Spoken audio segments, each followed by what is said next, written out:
Hey everybody, you're listening to the Combo Wombo podcast. I'm Chip Monk, and with me as always is the Mr. Gimpy.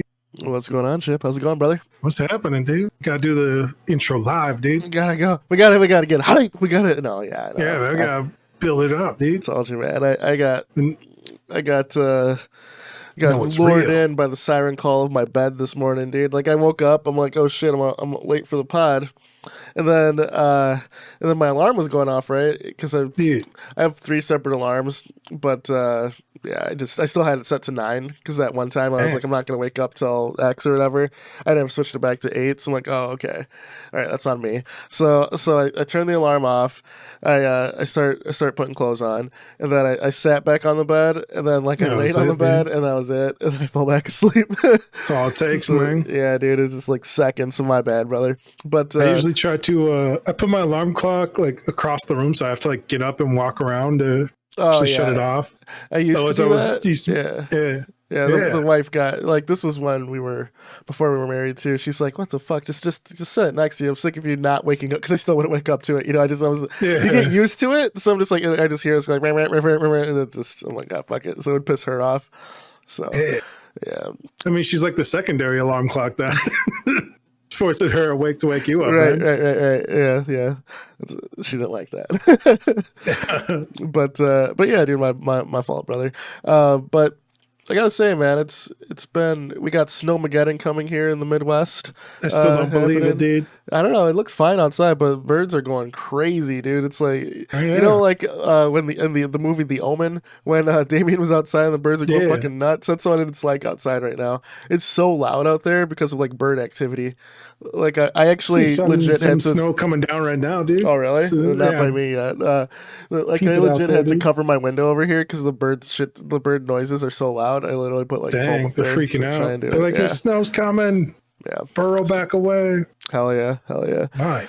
Yeah, man. It's, I still don't believe in the snow again. We usually get a lot of snow anyway. It doesn't seem like too crazy.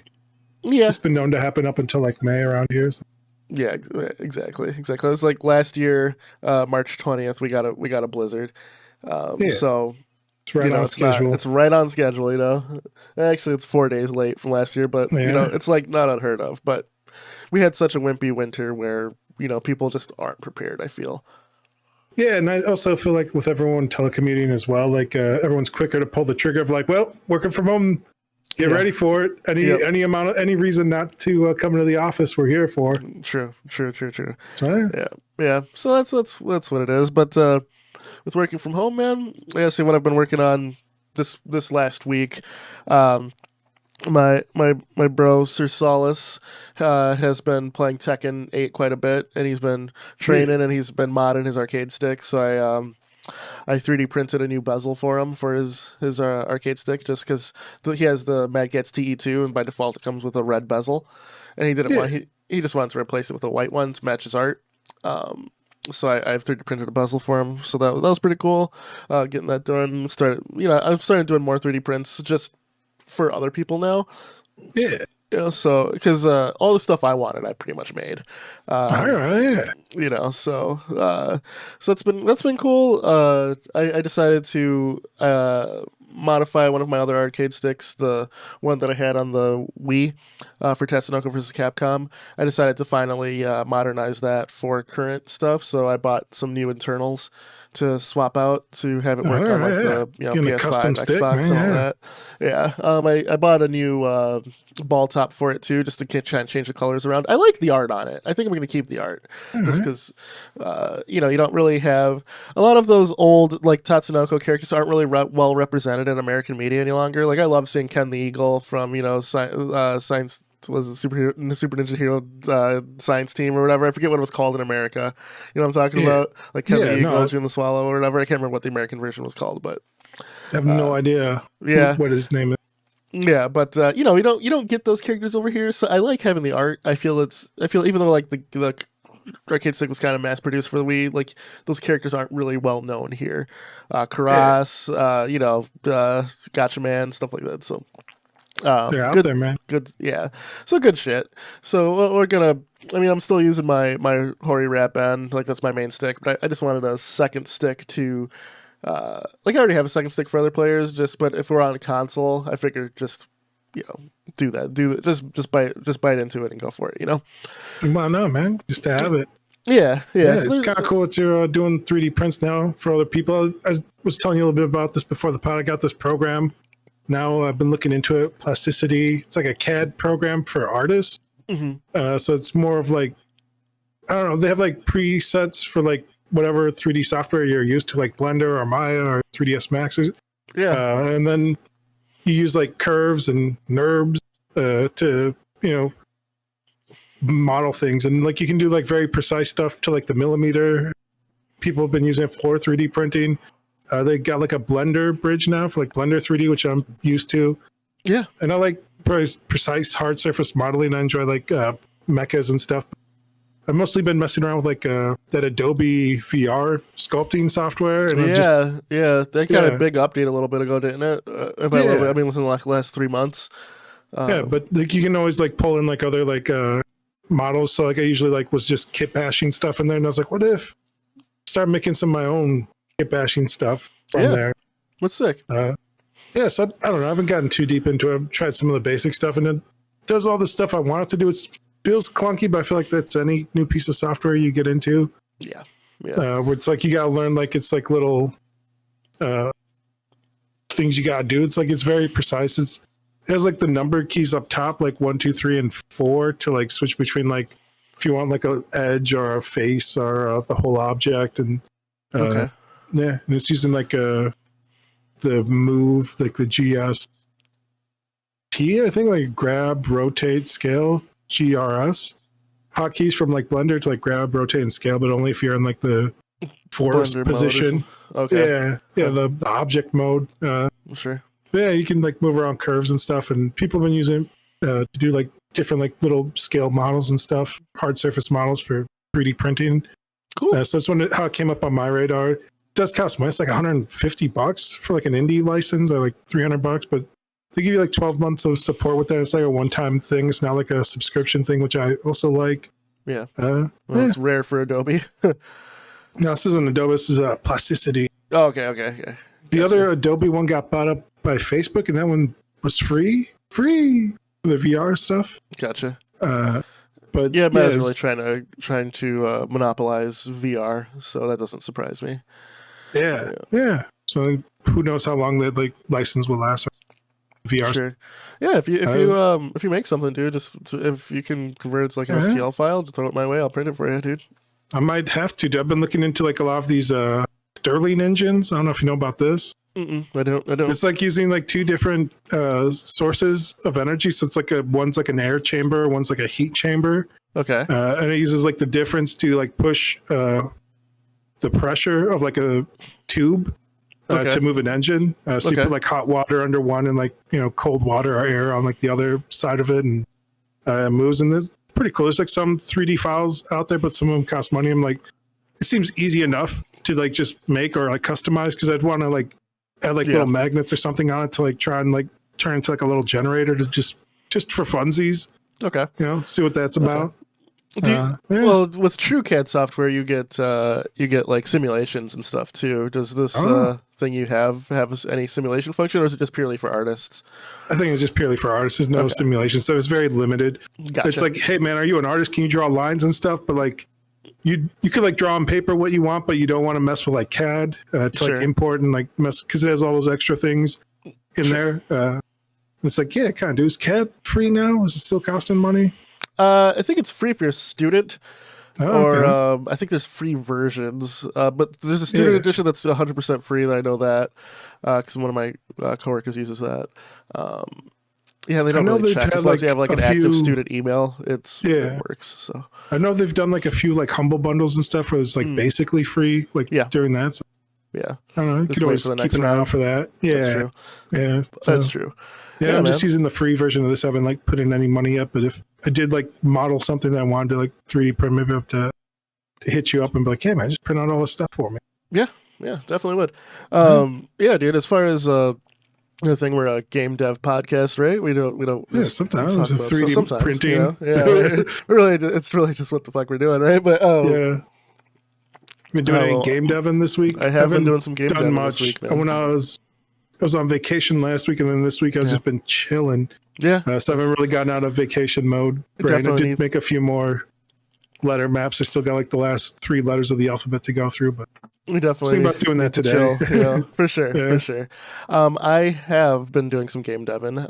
I've started to code some AI, some just basic enemies for my character to fight. I have my, I don't want to say spring, but it's a platformer, so like a spring type system. How you doing the enemy AI? Is it like a behavior tree, or is it like just states? Is it just like raw coding? Behavior tree for the most part. One enemy is just states because he just goes back and forth. Yeah. So that's just a state. When the character's within view, it'll go towards it. But for the most part, it's a behavior tree. It's like I'm going for classic 90s platformer. You don't have like combos or whatever. You can just hit them like once or twice and you're good to go. And your character is one hit and you gotta try, like you're so hurt. It doesn't need or like different things. It's like, it's down to 30% health. It's time to like go into its second state. Yeah, exactly. Like maybe for bosses or something. Yeah. For the boss, what I'm doing is Mario, like famously, had like 6 hits or 12 hits for Bowser or whatever, and Sonic had 8 hits for Robotnik and all that. I'm gonna do like just hit counter, like certain amount of hits, but Kid Koopa. Yeah, we'll see how that goes. Because, like I said, the movement is the hook to the game, just because of the characters' like fighting style. So you've been messing around with the AI then? Yeah, so messing around with the AI. I put my placeholder sprite in for the main character, actually, so because I have a run cycle and stuff. I was gonna make like an attack state, just like the action animation that I want. I'm not gonna like animate the whole thing, but just like when it's doing its attack, I just want the what it looks like while it's there. So I'm gonna add that, I think, just to visualize the character a little more. I tweaked the gravity a bit. I tweaked the ledge forgiveness a bit, just because as I was going through it, it just didn't feel quite how I wanted it. My next goal is to do the sandbox stage, and I'll probably throw it to you once I make that and see how you feel. Play around in there, see what's going on. Yeah. So I've definitely been in Game Maker for a bit. Got controller support already? I can add it real quick. It's just buttons and keyboard, but I can add it real quick. That's fine. Got an Xbox controller. Yeah, I can just straight up add an X input. But it's been fun, man, and I think with better notes, which I think we've talked about before, but better notes on my coding has led me to be able to like kind of, even if I'm unintentionally taking a break from it, to being able to take a break from it for like a week or two, come back and still know what I'm doing. And I think that's like one of the hugest things that we could just tell anyone, right? Note taking is fucking huge. And absolutely. Before I took this break, I sat down, wrote out all the game design documents for the levels, and then I have like some notes, like personal notes for like where I'm at on the stages I've been doing with that team of people, where I'm like, all right, let me write down stuff. Man, it's not like back in the old times where like you're very limited with like text and stuff. There's like limited amount of characters and a lot of stuff, but it's now so you just write a paragraph, man. Write a short story for yourself. Be like, right. Well, what I'm taking another step forward is I started a Google Doc for myself. So when I end my session, what my goal for that specific session was, where I got to, and what my goal next is. Oh, because I'm super goal oriented. So if I'm always striving for something that like gives me like a little check off, and it gives you that little endorphin rush, like, hey, you accomplished a goal, you can go on to the next one, right? So I've been doing that to try and trick myself into just like that pleasure state of you accomplishing things. It's been working. Check off list. Yeah. It's been working, and this is probably it's turning into probably the biggest solo project I've had. But also like my overall scale is still small, so I Yeah. still think it's completable. And I've Your been skill levels have gone up too. Like, yeah, exactly. And I've taken the time because I think, and truly, after like looking at it for a while and had a conversation with my wife too, before kids, right? along with, I could just like focus on the one thing and just yeah, sacrifice sleep or whatever and get so much progress. But I pulling all realized that nighter. it's just like now I have probably like 2 hours, 3 hours maybe, but typically it's like an hour out of the day to just work on it, right? And Sure, it's a lot of prior, time. it's a lot of time if you think about it, but before it was just like me going ham on it, for like 6 hour, Yeah, 8 hour sessions and just had nothing else to do. So realizing, I think that may have been the hardest hurdle for me in getting back into game deving, is not having yeah, that just set time to just go for it. yeah. So It's like you don't see as much progress and stuff too. Like by the end, yeah, you get a little bit. yeah. You're So, like, so, feels so like I I should have got thought more too. done. I know I've been watching some YouTubes and like kind of trolling the game dev slash our game dev on Reddit and stuff. People are like, "Oh, how do you stay motivated? How do you do this?" And some people are in the same boat as me. It's like, "Hey, I'm married, I have a full time job. I have kids. I got other responsibilities and shit. I only have an Yeah, hour or a half hour to do it a day." That's still time. That's still there. yeah, As far as to what to suggest, like for me, doing this like kind of goal oriented thing for myself has worked so far, and yeah. it keeps me motivated. It keeps me opening the program back up. It keeps me, and I have not had a point where I opened up Game Maker and just stared at it. I've always been Good. doing something so far.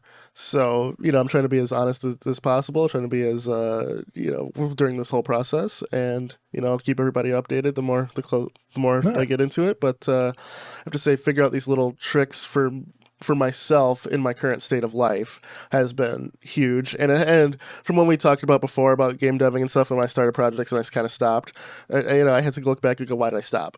So Yeah, it's huge. it's been a bigger personal I've like growth sat for me. down with like a notebook and a pen, and like I would write down like almost like on a scale of like 1 to 10 on like a project, like where I'm going, like how far I got along on it, like why did I stop, and I would just like write down like all those things and like plotted out in a graph, and I'm like, all right, well, it's typically like these three things that I hate doing, and I Oh just gotta yeah, like yeah, yeah, it's like you'll run into things you just like hate to do and you just don't want to do them. So yeah, like for me, I was like, all right, let me just limit the scope of what I'm even trying to do anymore and focusing on that and enjoy doing that stuff. yeah. Yeah, man, it's tough. There's a lot of stuff, a lot of components. Uh, Hmm.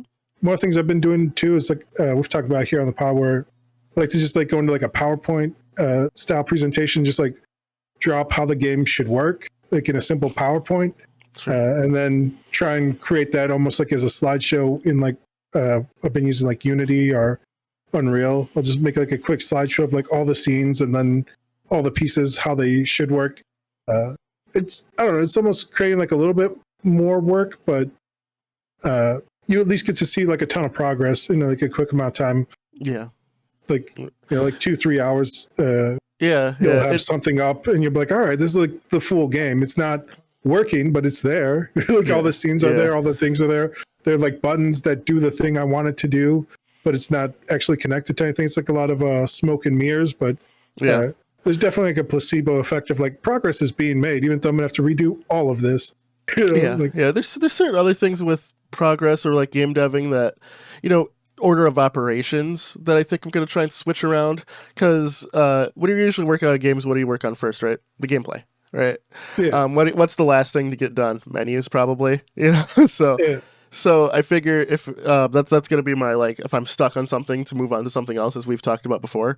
If I get stuck on like a coding thing or a physics thing or like even like animation something like that, my goal is to work on the UI, work on like the start menu, yeah, So I think to just not leave that to be the last thing, and before leaving that to be the last thing was kind of like the reward, it was like the final hurdle. yeah, It's like I think Final Fantasy games are really good at that, where you beat the final boss who like takes forever, and then you have like like just like the walk off moment where you just kind of wrapping up all the loose ends of the story. That's kind of what making the menus were for me. It was wrapping up the loose ends of the story and doing the credits. The credits are gonna be the last thing I ever do, but it's just kind of like the victory lap. So I think switching that around will work for me. But yeah, just having like different hats you have to wear too, especially as like a solo dev, like just switching to make progress in like another thing, even if you're not necessarily making forward progress. Yeah. And you know, like I said, my goal is to, yeah, definitely. And my goal is to when I get done with this project, to just work on something 3D with you. Like you and I have a couple of game design documents, like ready to go. We got some other stuff, so maybe we can work on something together. I've been able to loop in the professor. I've been like suggestions. I was like, I've been just making an FPS game. It'd be so easy. Yeah. There's the extraction shooter idea we had that I think would be really cool.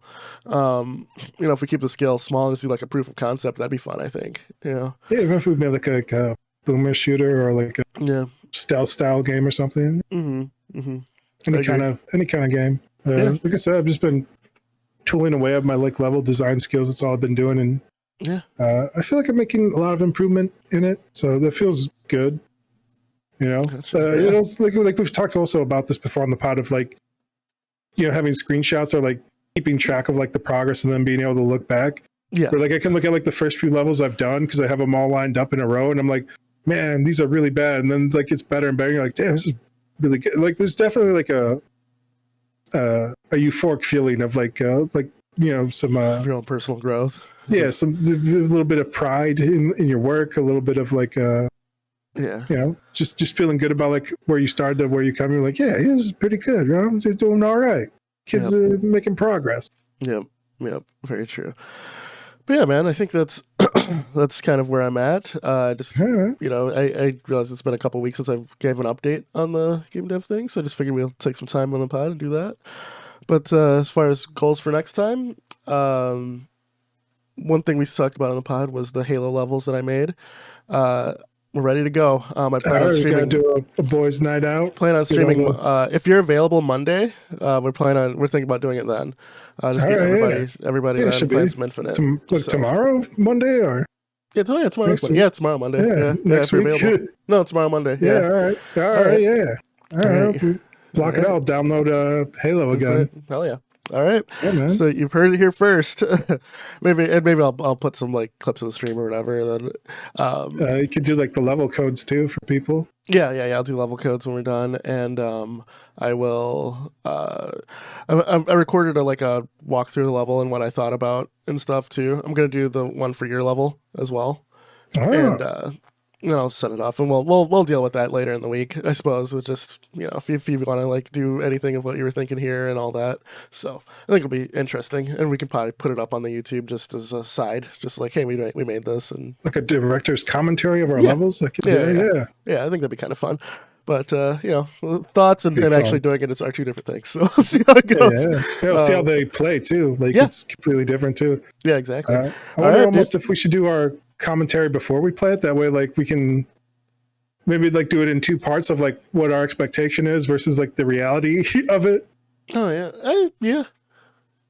because you still have it on Trench Broom, right? Yeah. I'll pull up mine and I'll like discuss like my thoughts on it going in, and then I'll have our gameplay going, and then I'll have like the reality, expectations versus reality for me. Yeah. I could do that, man. You don't have to do that, but yeah. We'll figure that sounds fun.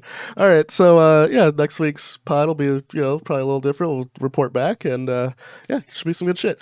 All right, dude. For the Combo Wombo podcast, I'm Mr. Gimpy. That's Chipmunk. Like, share, subscribe, and we out of here. Yeah, bitch. Peace.